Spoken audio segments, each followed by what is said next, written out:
வகையிலே நல்ல ஒரு வரவேற்று உங்களை வாழ்த்துவது என்னுடைய கடமையாக மல்லிநாயகம் என் வாழ்த்து.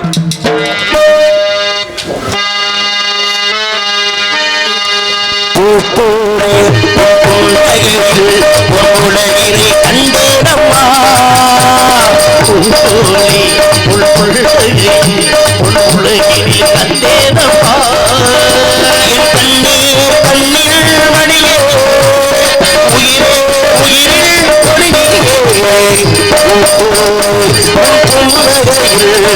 உலகினை கண்டேனம்மா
மகளை வாழ்க சகல கலைஞானம் பெற்று தாங்கள் பல்லாண்டு காலம் வாழ்கவன என்னுடைய மனமாற உங்களை வாழ்த்தி உங்களை பற்றிய விவரங்களை உங்கள் அண்ணன் வாயிலாக தோழியின் வாயிலாக நான் கேட்டறிந்தாலும் உன் வாயிலாக உன்னை பற்றிய ஒரு சில விவரங்களை கேட்க வேண்டும் மல்லிநாயகம். கேட்கலாமா?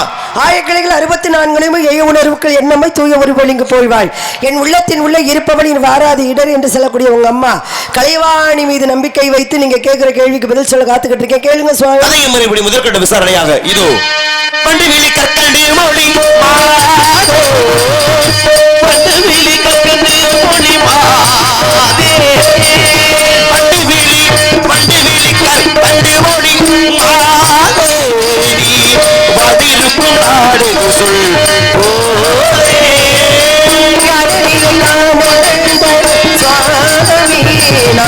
பார்த்திருக்கும் தொண்டை நாடு சுவாமி. பாடலுக்கு நல்ல ஒரு பதில் பாட்டு. முன்னாடி எல்லாம் தர்க்கம்ன்றது இப்படித்தான் இருக்கும். ஒரு கதை பாட்டு, அந்த கதை பாட்டு சார்ந்து விதியா மதியா பேசுவது இப்படிதான் இருக்கும். ஆனா இன்றைய காலகட்டத்தில் தர்க்கம்னுடைய அளவு வேற. யார்கிட்ட என்னென்ன விவரம் இருக்கு, யார்கிட்ட விவரம் அதிகம்ங்கிறத பொறுத்து யாரு பெரியாள்னு நம்ம இல்ல பாக்குற மக்கள் முடிவு பண்ணிக்கிறாங்க. ஏன்னா இது தர்க்க சபை. இங்க ஆண் பெண்ணுன்னு பாகுபாடு இருக்கா? இல்ல. அறிவுக்கு தான் இங்க இல்ல உயரம் குட்டை அப்படிலாம் கிடையாது. அப்படின்னு எந்த ஒரு பாகுபாடும் இல்லை. யாரிடத்துல என்ன விவரம் இருக்கிறத பொறுத்துதான் யார் அறிவாளின்னு முடிவு செய்யப்படும். அதுபோல விவரங்கள் உனக்கு என்ன தெரியும்னு பார்க்க கேட்க நான் தயாரா இருக்கேன். நீ தயாரா இருக்கியா? உனக்கு என்ன விவரம் தெரியும் அப்படின்னு நீங்க கேட்க தயாரா இருக்கீங்க. உங்களுக்கு என்ன விவரம் கேட்க தெரியும் அப்படின்னு பதில் கேட்கல. இதுக்காக நான் மட்டும் கேள்வி மட்டும் கேட்பேன். அப்ப அந்த இடத்துல போயிடக்கூடாது. என்னுடைய கேள்விக்கு நியாயமான சரியான பதிலாக இருந்தால் திருப்பி நீ 1000 கேள்வியோட கேட்கலாம். அதுக்கு நான் தயாரா தான் இருக்கேன். ஏன்னா ஒரு விஷயத்தை நம்ம செய்யறோம்னா அதை எதிர்கொள்ளவும் தயாராக இருக்க வேண்டும். கேள்விகள் கேட்பதெல்லாம் பகுத்தறிவை வளர்ப்பதற்கு. கேள்வி என்று கேட்பதனால் ஒரு பதில் தான் கிடைக்கும். விவரம் அப்படின்னு பேசினா நிறைய விஷயங்கள் அதுல பிறக்கும். நிறைய விஷயம் பேசணும்னு விவரமா கேட்டாலும் சரி, இல்ல கேள்வி பதில் அப்படின்ற ஒரு இடத்துக்கு வந்தாலும் சரி, எல்லாத்துக்குமே நான் தயாரா இருக்கேன். பாருங்க, முன்னரையே ஓட்டுறவர் சரியா ஓட்டணும். முன்னேறு பிடிக்கிறவர் சரியா பிடிச்சாதான் எருது சரியா போகும், பின்னேறும் சரியா வந்துகிட்டு இருக்கோம். அவரே பிடிக்க தெரியாம போனாருன்னு வச்சுக்கோங்க, பின்னேறும் பின்னி எருதோ அப்படிதான் வரும். ஏன் நான் சொல்றேன் அப்படின்னா, செய்யும் தொழிலே தெய்வம். இந்த தொழிலை கொடுத்து நமக்கு கை நிறைய பிச்சை போட்டவன் யார் அப்படின்னா தவத்திரு ஸ்ரீலஸ்ரீ சங்கரதா சுவாமிகள். அப்ப சங்கரதா சுவாமிகளாகப்பட்டவர் சங்கரனுக்கு நிகரானவர். நம்ம எல்லா கடவுளையும் கேள்விப்பட்டிருக்கோம். முருகனை கேள்விப்பட்டிருக்கோம், சிவபெருமானை கேள்விப்பட்டிருக்கோம், மகாலட்சுமியை கேள்விப்பட்டிருக்கோம், கலைவாணி தாயை கேள்விப்பட்டிருக்கோம். கருப்பசாமி, ஐயனாரு, மாரியம்மன் எல்லாரும் கேள்விப்பட்டிருக்கோம், கதைகள்ல படிச்சிருக்கோம். ஆனா நமக்கு கண்கண்ட கடவுள் யாரு அப்படின்னா நம்ம சங்கரன் தான். சங்கரன் போட்ட பிச்சையில தான் நம்மளும் வாழ்றோம், நம்ம குடும்பம் அனைத்துமே வாழுது. அப்பேற்பட்ட சங்கரன் நமக்கு கொடுத்திருக்கிற இந்த தொழிலை பாட்டும் பரதமும் பண்புள்ள நாடகமும் அப்படின்னு சொல்லுவாங்க. அப்ப சங்கரன் கொடுத்திருக்காரு அப்படின்னா சங்கரனுடைய பாடல்களுக்கும் சங்கரனுடைய கதைகளுக்கும் துரோகம் இல்லாமல் மனசாட்சியோடு எவன் ஒருவன் செய்கிறானோ அவனே சிறந்த கலைஞனாவான், சங்கரனை மதிக்கக்கூடிய கலைஞனாவான். அதனால நீங்க கேட்கிற இடத்துல நீங்க இருக்கீங்க, கதை பாட்டா கேட்டாலும் சரி, கதைகளா கேட்டாலும் சரி, பாடல்களா கேட்டாலும் சரி, பதில் சொல்ல நான் முதல்ல சொன்னேன். எத்தனை கதை பாடல் இருக்கு. இந்த கதை பாடல மட்டுமே நம்ம பாடுறோம்னா ஒரு நாளே பத்தாது. அதனால அந்த வார்த்தை சொன்னேன், ஒரு பானை சோற்றுக்கு ஒரு சோறு பதம். ஒரு பாடம் கூட பாடாம போறதுக்கு அவர் நினைமா ஒரு பாடல் பாடி விவரத்துக்குள்ள போறது அது எவ்வளவு சால சிறந்ததுன்னு அதுதான் உங்களோட விஷயத்தை பதிவு பண்ணேன். இப்ப விவரம் பேசுற இடத்துல நீ வந்துட்டீங்க. நெத்தியில என்ன போட்டிருக்கீங்க? அட்டை போட்டிருக்கேன். யாருக்காக? யாருக்காக? எனக்காக போட்டிருக்கேன். உனக்கு தான் நீ போட்டிருக்க. யாரை வணங்கி போட்டிருக்க? முருகப்பெருமானை வணங்கி போட்டிருக்கேன். முருகன் எதுக்காக போட்டாரு? முருகன் போட்டிருக்காரு அவளுடைய தந்தையாருடைய சின்ன, அதனால அவர் போட்டிருக்காரு. சிவனை வணங்கி பட்டையிடுபவர்ல நம்ம சைவர்கள் சொல்லுவோம். இப்ப நாங்க அர்த்தனவான ராம போட்டிருக்கேன். அப்படி ராம விடுவர்களை இப்ப இந்த வைணவத்து பிரவேசம் எத்தனை பேர்னா 12 ஆழ்வார்கள் பேர். 11 ஆண்கள் ஒரு பெண்ணு. ஆண்டாள் ஒரு பெண்ணை குறிப்பிட்டு 12 ஆழ்வார சொல்றோம். ஆனா நீங்க சைவம் நெத்தில பட்டம் போட்டிருக்கீங்க. இந்த பட்டைக்கு பிரவேசத்துவம் எத்தனை பேர் தெரியுமா? 64 பேரு. 64 பேரு. 63 பேர். 64ஆக சேர்க்கப்படுவதாக இருந்தது. அவர் மிகப்பெரிய பக்தர் தான், பட்டை அடிச்சவர் தான். ஆனா இவர் 61 சிவனை வணங்கினார்கள். ஆனா அவர் முருகனை மட்டுமே அது ஒண்ணும் அவர் சேர்க்கிறதால இந்த புள்ள எடுத்த ஒண்ணு தப்பு. சராச்சரத்துக்கும் பஞ்சாச்சரத்துக்கும் வித்தியாசம் இல்ல சுவாமி. சிவனை நினைத்துதான் முருகனை வணங்கணும், முருகனை வணங்குதான் சிவன் வணங்கணும். அதனால 64ஆவது சேர்க்கப்பட்ட கடைசி இப்ப சமீபத்துல. ஆனா பெரிய புராணத்தின் அடிப்படையில இதுக்கு 60 ஆண்களும் 3 பெண்களும். இந்த 60 ஆண்களுக்கு நிகரான சிறப்பு இந்த 3 பெண்கள் கொண்டு உண்டு. ஏன்னா இதுல பாருங்க, முக்கியமா இந்த மங்கையர்கரசியார் நிறைய பேர் காரைக்கிழமை தெரியும், இசைஞர் தெரியும். ஆனா மங்கையர்கரசியோட தனிப்பட்ட ஒரு பெண்ணாக இருந்து ஒரு பொம்பளை பிள்ளை உன்னால அப்படி என்ன செஞ்சிட முடியும் அப்படின்னு யாராச்சும் கேள்வி எழுப்புனா பாருங்க, சரித்திரத்தில் இந்த அம்மா என்ன செஞ்சாங்க? மதுரை மொழியில சைவம் தாழ்ந்துருச்சு, சமண உதந்துருச்சு, மண்ணே சமண சமயத்துக்கு மாறிட்டான், நின்ற சீர் நெடுமாறு மந்திரிய மாறிட்டாங்க, நாட்டு மக்கள் மாறிட்டாங்க. இனிமே மதுரையில சைவம்னு ஒண்ணு கிடையாது, சமணம் தான் அப்படின்னு கொக்கரிக்கிறார்கள் சமணர்கள். அப்ப என்ன பண்ணாங்களாம், இந்த அம்மா கணவனை மீறி வெளியில போக முடியாதுன்ற ஒரு சூழல் இருந்தாலும் கூட தூது அனுப்புறாங்க. மணமேல் குடியில பிறந்த குலச்சேரி நாயனார் ஒரு நாயனார தூது அனுப்பி ஞான சம்பந்த பெருமான மதுரைக்கு வர வச்சு அந்த மதுரையிலே அவரால் அனல்வாதம் புனல்வாதம் செய்யப்பட்டு சமணர்களை அழைத்து மீண்டும் சைவத்தை. இன்னைக்கு மதுரை மீனாட்சி அம்மன் கோயில் ஒரு கோயில் இருக்குன்னா அதுக்கு மிக முக்கியமான காரணம் அந்த மங்கையர்கள் ஒரு பெண்மணி தானே. பாத்தீங்களா, ஒரு பெண்ணால என்ன செய்ய முடியும் ஒரு கேள்வி வந்தா இந்த அம்மாவை ஒரு எடுத்துக்காட்டு. பெண்ணை எடுத்துக்கிட்டாலே பெண்ணாலே எல்லா பிரச்சனைகளும் ஆரம்பமாவது அதுதான், முடிவாவது அவதான். ஆனா நல்லது நடப்பது பெண்களால தான். பெண்கள் இல்ல அப்படின்னா இந்த பிரபஞ்சமே கிடையாது சுவாமி. அதனாலதான் இன்னைக்கு நம்ம எல்லாரும் சொல்றோம் பாருங்களேன், மீனாட்சி அம்மன் மீனாட்சின்னு சொல்லுவோம், அங்கையர்கனின்னு சொல்லுவோம். அவளுக்கு அழகான பெயர் ஒன்று இருக்கு, தூய தமிழ்ல பச்சையம்மாள்னு ஒரு பேர். பாருங்களேன், இந்த பச்சையம்மாள் எப்படி இருப்பா? பச்சை நிறம் கொண்டு இருப்பாள். ஆனா யாருமே இப்பெல்லாம் அந்த மாதிரி பேரெல்லாம் வைக்கிறது இல்லை. சமஸ்கிருதத்திலையும் ஆங்கிலத்திலும் பேரெல்லாம் கலந்து போயிட்டு இருக்கு. பாருங்களேன், அப்பேற்பட்ட மங்கையர்க்கரசி இந்த எப்படியாவது சைவ சமுதாயத்தை கொண்டு வரணும் அப்படின்னு ரொம்ப முயற்சி பட்டாங்க. அவங்க மட்டும் இல்ல சுவாமி, பெண் நினைத்தால் என்ன வேணாலும் பண்ணலாம்.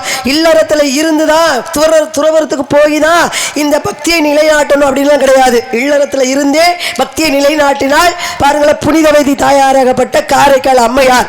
அப்பேற்பட்ட காரைக்கால் அம்மையாருக்கு சிவபெருமான் காட்சி கொடுத்தார். ஒரு முறை காட்சி கொடுத்தார், 2வது முறை காட்சி கொடுத்தார், கணவன் பார்த்தார். இப்படி சிவபெருமானை கூப்பிட்டவனே வந்து என்னமான்னு கேட்டு காட்சி கொடுத்து கேட்கிறதெல்லாம் கொடுக்கிறாளே இவள் பெண்ணே அல்ல அப்படின்னு அன்னைக்கு மனைவியை விட்டு போனவர் தான் பாண்டிய நாட்டுக்கு வந்தார்.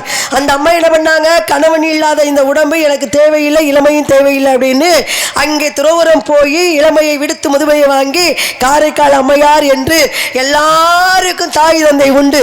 ஆனா ஆதியும் அந்தமும் இல்லாமல் இறப்பும் பிறப்பும் இல்லாமல் ஜோதியாக இருக்கக்கூடிய சிவபெருமானுக்கு தாயும் இல்லை தந்தையும் இல்லை. ஒரு நேரத்தில் சிவனே கவலைப்பட்டாரா, நான் யாருமே இல்லை, எல்லாருக்கும் ஆரம்பமும் நான் தான், முடிவும் நான் தான் அப்படிங்கிறதுனால என்னை கல்லால் அடித்தான் ஒருவன், சொல்லால் அடிக்கிறான் ஒருவன், பிரம்பால் அடிக்கிறான் ஒருவன், வில்லால் அடிக்கிறான் ஒருவன், செருப்பால் மிதிக்கிறான் ஒருவன், இப்படி சொல்லால் அடிக்கிறான். இப்படி எல்லாரும் என்னை அடிச்சுக்கிட்டே இருக்காங்களே, எனக்கென்று ஒரு தாயும் தந்தையும் இருந்தால் என் பிள்ளையை ஏண்டா அடிக்கிறீங்கன்னு கேட்பாரு அப்படின்னு தனக்குத்தானே ஒரு தாயையும் தந்தையும் உருவாக்கியவர் யாரு? சிவபெருமான். அதனாலதான் காரைக்கால் அம்மையாரே வருக அம்மையே என் அம்மையேன்னு கூப்பிட்டார். பாருங்களேன், அப்ப சிவனுக்கு ஒரு தாய் இருக்காரு அப்படின்னா அது காரைக்கால் அம்மையார்.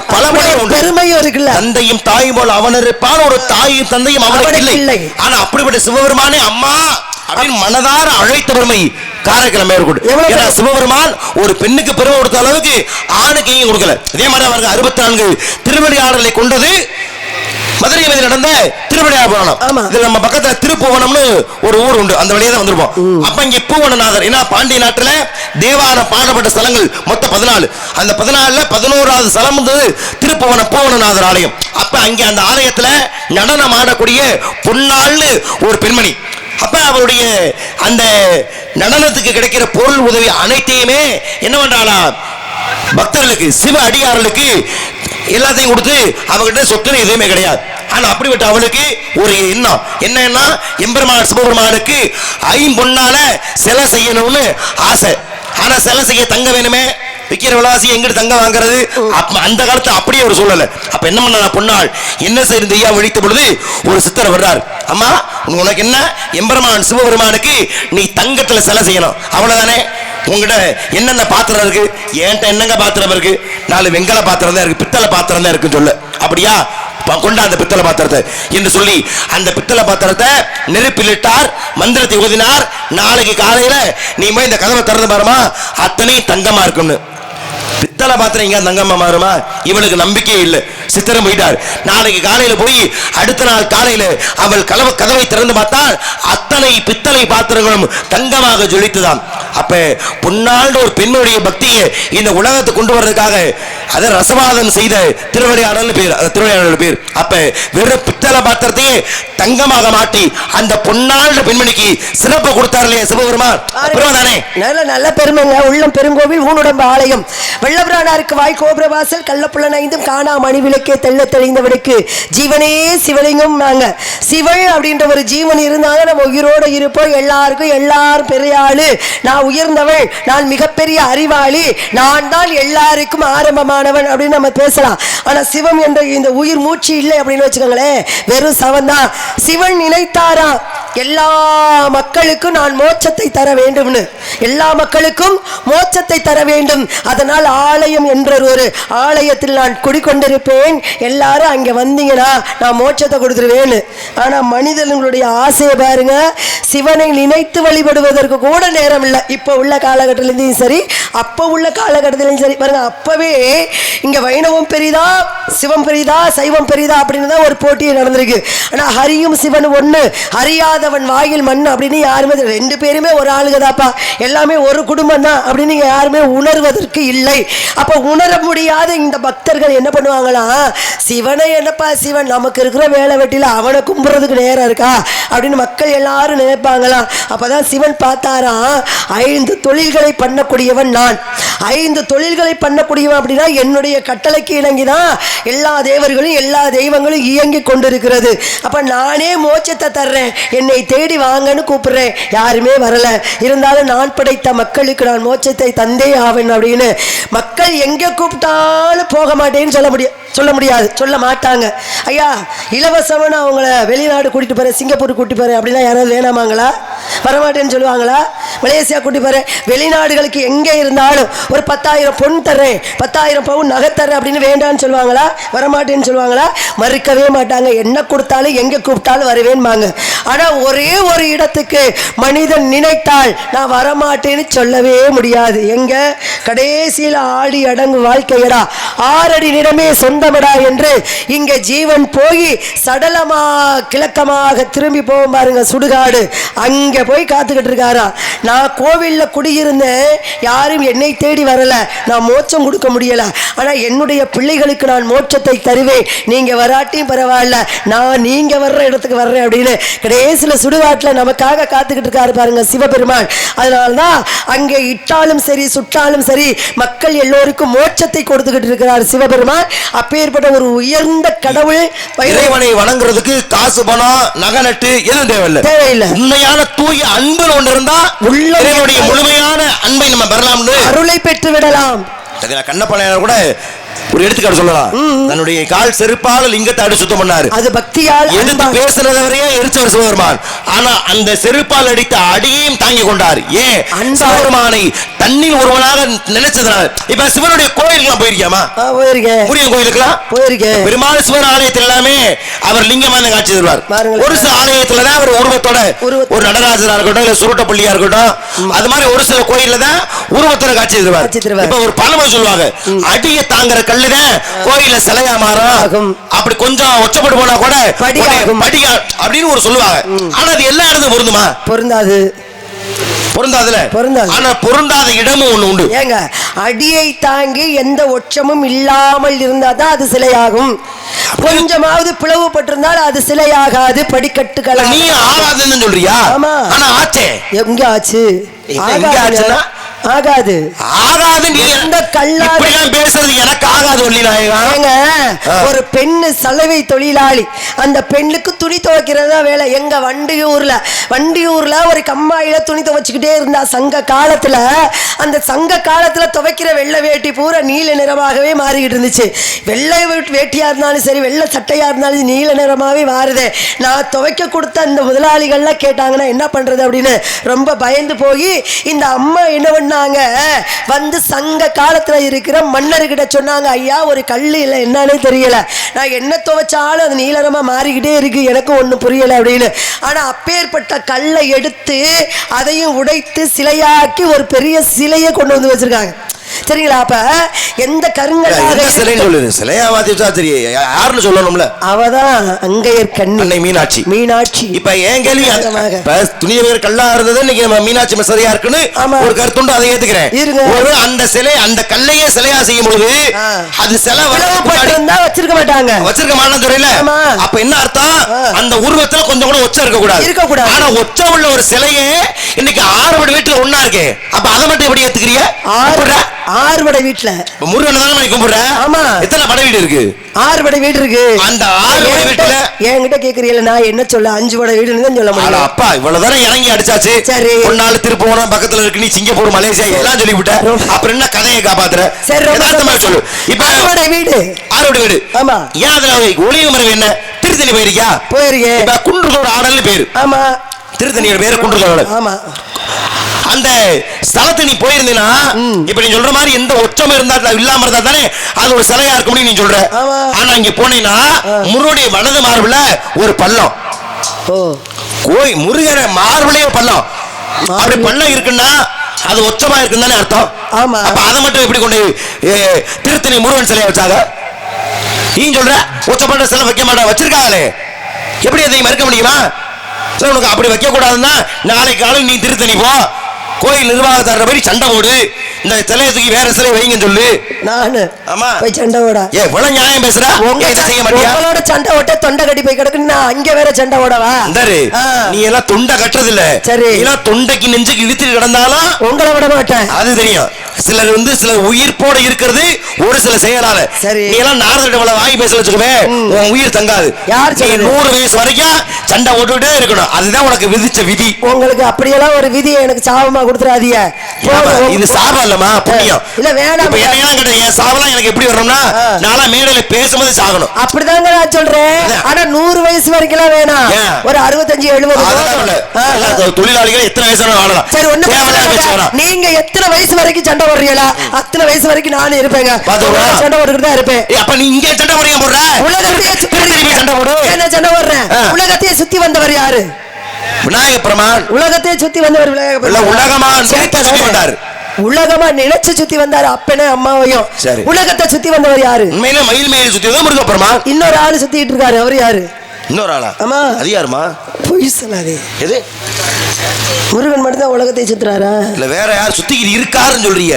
நிகழ்காலத்தை குறிக்குது. சுத்திக்கிட்டு தான் இருக்காரு, இன்னும் சுத்துவாரு. இங்க பாரு, என்ன? நீ ஏதாச்சும் பேசுறாண்டா ரொம்ப நம்ம ரொம்ப ஒளி மறைவா பேசுறோம், யாரும் கண்டுபிடிக்க மாட்டாங்கன்னு நினைக்காத. ஏங்க நம்மளோட வெளியில கால் கிருத்துவமான ஆளுங்க அப்படியெல்லாம் இல்ல. என்ன கேள்வியோ அதுக்கு பதில் சொல்லு. நீங்களும் கிருத்துவம் தான், அதுக்காக நீங்க ரொம்ப மட்டும் ஒண்ணு தெரியாத மாதிரி என்கிட்ட நடிக்காதீங்க. ஏங்க உலகாக முருகன் சிலையில வச்சோம். உலகத்தை சுத்துறது ரெண்டு பேரு. ஒண்ணு முருகப்பெருமான் சுத்தி வந்தார், அவர் சுத்தியது 15வது உலகம். மாயை என்ற உலகம் எங்கே இருக்கிறது என்று கண்டுபிடிப்பேன் அப்படின்னு விஷயம் உனக்கு சொல்லுவேன். சொல்றேன், பிரச்சனை எப்படி வேணா ஆரம்பிக்கலாம். சரி 5 மணி புரியுதா? அப்படியே 5 மணி. ஆமா 5 நிமிஷம் கட் பண்ணி கட் நான் சொன்ன 4:59 முடிப்போம். அது ஒன்றும் பிரச்சனை இல்லை. ஆனா இதுக்காக நீங்க வள்ளியை காப்பாத்துற மாதிரி வள்ளிக்கு பதில் தெரியாம முழிக்கும் பொழுது நீங்க 5 மணி நின்னா உடனே சரிம்மா வள்ளிமா முருகன் மாப்பிள்ள காப்பாத்தணும் நினைக்காது. அப்படியெல்லாம் நீங்க கிழிஞ்சாலும் நீங்க விட மாட்டீங்க. உங்க கூட நான் போட்டி போட்டு தோத்துட்டு போனேன் மட்டும் நீங்க நினைக்காதீங்க. சரி விடுங்க, கதைக்கு வருவான். ஆறுபடை வீட்டுல திருத்தணியில முருகனுக்கு பள்ளமா இருக்கு இருக்கீங்க. நான் கேட்கிறேன், முருகனுக்கு 6 படை வீட்டு மட்டும் இல்ல, எத்தனையோ படை வீடு இருக்கு. குன்று இருக்கு குமரன் இருக்கா? குன்று இருக்கு குமரன் இருக்காருல்ல. ஒவ்வொரு இடத்துலயும் பாருங்க, திருத்தணியில ஒரு விதமா சிலை இருக்கும், திருப்பரங்குன்றத்துல ஒரு விதமா சிலை இருக்கும். எல்லா இடத்திலையும் முருகப்பெருமானும் ஒவ்வொரு கோலத்துல இருப்பார். ஆனா 3 ஆலயங்களில் முருகன் ஒரே மாதிரியாக இருப்பார். ஒரே கன்று, ஒரே கண்ணு, ஒரே மூக்கு, ஒரே நெகம் கூட பாருங்க ஒரே மாதிரி தான் இருக்கும். அந்த சிலை ஒரே மாதிரியாக வடிவமைத்து வைத்திருப்பார்கள் 3 கோயில்ல. முருகனுடைய சிறப்பு கேட்டா உடனே முருகனுக்கு ஏத்த மாதிரி எப்படி கேள்வி கேட்கலாம்? ஆமா, நீங்க என்னை பத்தி கேட்டீங்களா முருகனை பத்தி கேட்டீங்கன்னா நானே பத்தி தானே கேட்க முடியும். வினைய அவளுக்கு புதஞ்சிருக்குன்னு எல்லாமே தெரியுது. நீ கேளு, வேணாம் சொல்லல. ஆனா என் கேள்விக்கு பதில் வராம எப்படி நீ திருப்பி கேட்ப? ஐயா, சூரனு பதுமனு 2 பேரும் ஒருவன் ஆக்குனாங்க. சிவபெருமானு கிட்ட வரம் கேட்டாங்க. இந்த கதை எல்லாருக்குமே தெரியும். சிவபெருமானு கிட்ட வரம் கேட்டாரு, எல்லாத்தையும் அடிமைப்படுத்தினாரு. அந்த அடிமையிலிருந்து விடுவிப்படணும் எல்லாரும் அப்படின்னா யாரு வரணும்? முருகப்பெருமான் தோற்றுவிக்கணும் அப்படின்ற ஒரு காலகட்டம். முருகன் தோற்றுவிச்சாருப்பா. முருகன் தோற்றுவிச்சிட்டாரு. யாரு அழிப்பதற்காக? சூரபதுமனை அழிப்பதற்காக முருகனை தோற்றுவித்து விட்டார். முருகன் சிவபெருமானிடமிருந்து தோற்றுவிச்சார். சிவபெருமானுடைய நெற்றிக்கல்லிலிருந்து தோற்றுவிச்சிட்டார். யார் அழிக்கிறதுக்கு? சூரபதுமனை அழிப்பதற்காக. சிக்கலிலே வேல் வாங்கி இங்க செந்தூருக்கு வந்துட்டாரு. எல்லாரும் பாதுகாக்க இருக்காங்க. யாருக்கு? சூரபதுமனுக்கு முன்னாடி எத்தனை பேர் இருந்தாங்க? சிங்கமுகாசுரன் இருந்தா, தாரகாசுரன் இருந்தா, அஜமுகி என்ற ஒரு தங்கையும் இருந்தா. பாருங்களேன், இந்த சிங்கமுகாசுரனும் தாரகாசுரனும் ரொம்ப கெட்டவங்களாம். ஆனா சூரபதுமன் கொஞ்சம் நல்லவனா. அவன் தான் எதிரிய, இவன் தான் எதிரிய, ஆனா கொஞ்சம் நல்லவனா. ஒரு படத்துல முக்கியமான வில்லன் கூட கொஞ்சம் இறக்க குணம், அவனை சுத்தி உள்ள வீடு அவனும் கொடூரமா இருப்பாங்க.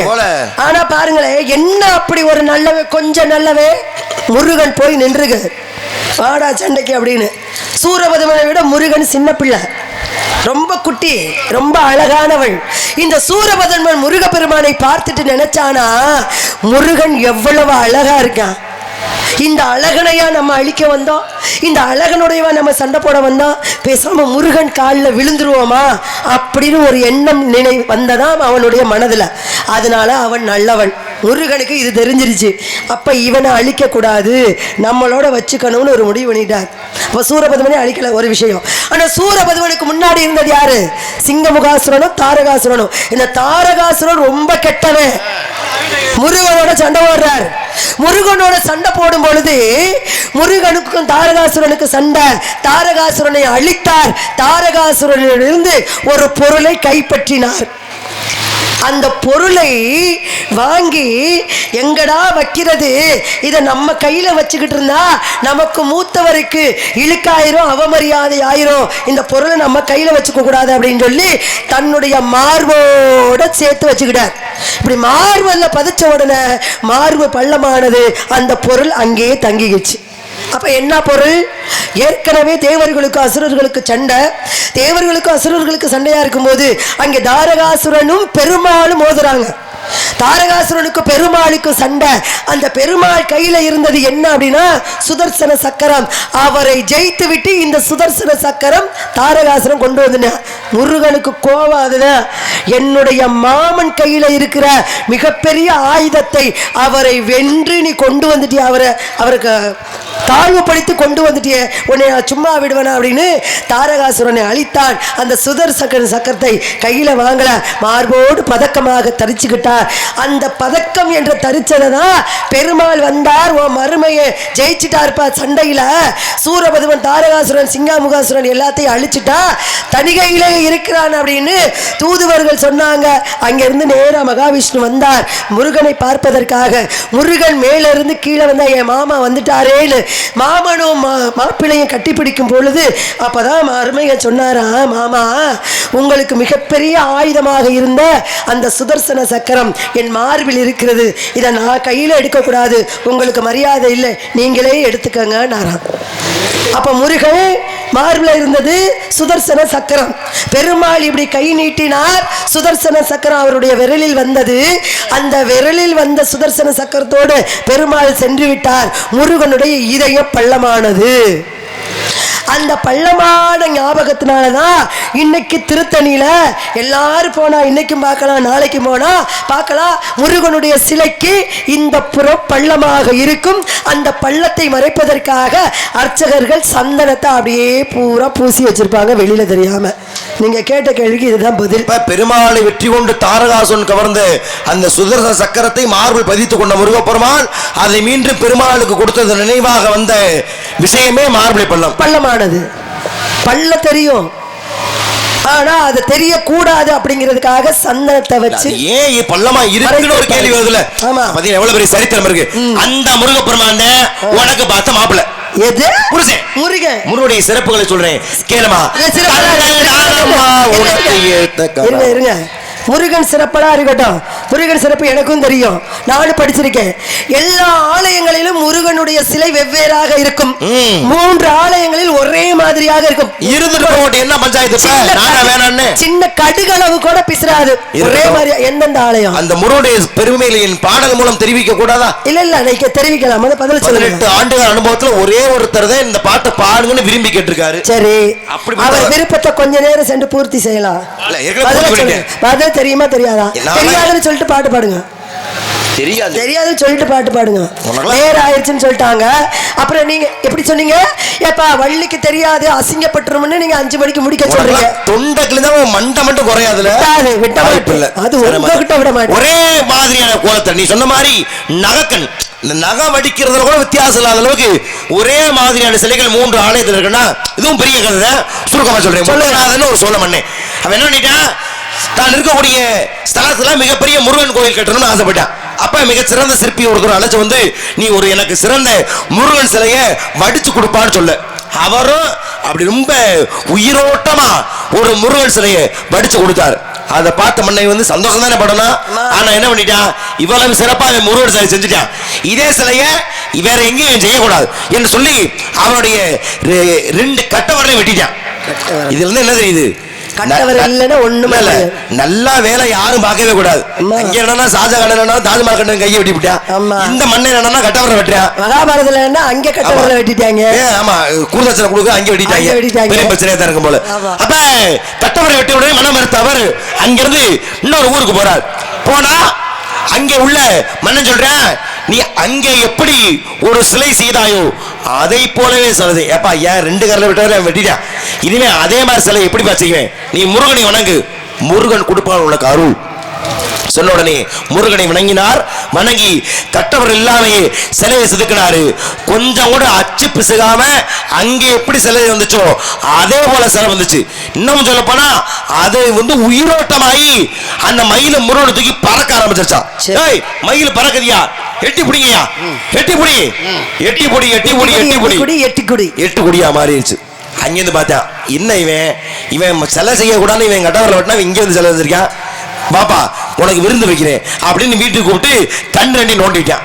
இப்ப கண் இல்லாம சிலை செய்ய முடியுமா? செய்ய முடியாது. ஆனா கண்ணே இல்லாமலும் சிலை செஞ்சார். அந்த சிலையும் அதே மாதிரி ஏற்கனவே 2 செஞ்ச மாதிரி மிக தத்ரூபமா சிலை வந்துச்சான். அப்ப சிலை செஞ்சு முடிச்ச உடனே இவர் கண் பார்வை வந்துருச்சு. கண் பார்வை வந்த முருகனை பணிந்தார். ஆகா, கிடைத்தது என் கண், கிடைத்தது என் கண், என் கண் அப்படிங்கிறது இன்னைக்கு என் கண். முதல்ல அவர் வடிச்ச சிலை சிக்கல்ல உள்ள சிங்காரவேலர் ஆலயத்துல, 2வது உள்ள சிலை எட்டுக்குடியில, 3வது எண்கள்ல. இந்த 3 ஊர்லயுமே சிலை ஒரே மாதிரி இருக்கும். ஏன்னா அதை செஞ்சவர் ஒருத்தர் தான். போதுமா? ஏத்துக்கிறியா? ஏத்துக்கிறேங்க. எதிரியா இருந்தாலும் சொன்னா ஏத்துக்கணும். ஆனா இன்னைக்கு விட்டுட்டு இன்னொரு நாளைக்கு இருக்கு. எந்த நாளைக்கு இருக்கட்டும். முருகனை படிச்சிருக்கேன், அதை கல்யாணம் முடிச்சுக்க முடியாது. கட்ட மாட்டேன், கட்ட மாட்டேன், கட்டாத, கட்ட மாட்டேன், நான் கட்டி வைக்கிறேன். அந்த பகல் மீது அவனையும்